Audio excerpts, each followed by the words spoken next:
Our new media seat today, Matthew Foldy, I like your boots, Matt, who is the editor-in-chief of the Washington Reporter.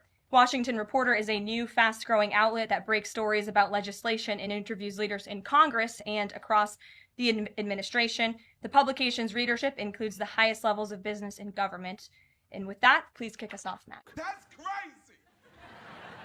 And we've interviewed you as well. So Caroline, thanks so much for having me here on behalf of our readership and the millions of Americans who I think appreciate what you're doing with the new media seat here and making this more accessible for each room. I'm curious with Harvard, we saw the Trump administration today announce it's cutting around $2 billion or freezing $2 billion in funds to Harvard because the campus has serious problems with violence and with anti-Semitism. We saw President Obama, former President Obama, side with Harvard, which rejected the Trump administration's demands. I'm curious, where does the administration see this going with Harvard and with other colleges and universities in America that are refusing to reform in wake of the sort of craziness that we've seen take over some?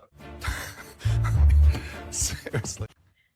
Thank you, Matt, for being here, and thanks for the question. When it comes to Harvard, the president's position on this is grounded in common sense, in the basic principle that Jewish American students, or students of any faith, should not be illegally harassed and targeted on our nation's college campuses.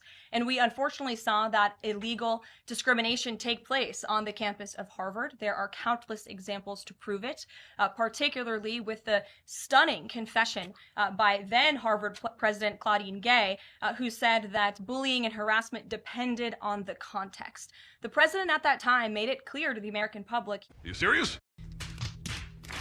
He was not going to tolerate illegal harassment and anti-Semitism taking place in violations of federal law. So the president made it clear to Harvard, follow federal law, no longer break Title VI, which was passed by Congress to ensure no student can be discriminated against on the basis of race, and you will receive federal funding. Unfortunately, Harvard has not taken the president or the administration's demands seriously. All the president is asking, don't break federal law, and then you can have your federal funding. I think the president is also begging a good question.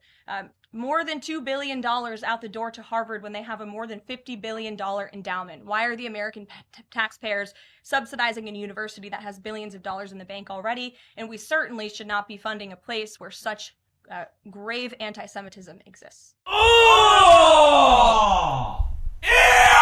Subscribe to my channel.